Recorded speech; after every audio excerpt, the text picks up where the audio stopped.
So Penny, I always thought we need chicken bone or pork to make steamboat broth tasty. Oh, that's not true.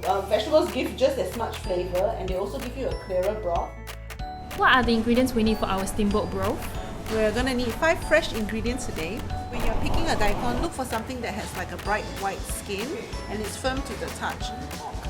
So when you're picking a wong bok, choose something that has light yellow leaves. This actually makes your broth sweeter. The fresh shiitake mushroom actually gives you better flavour in your broth.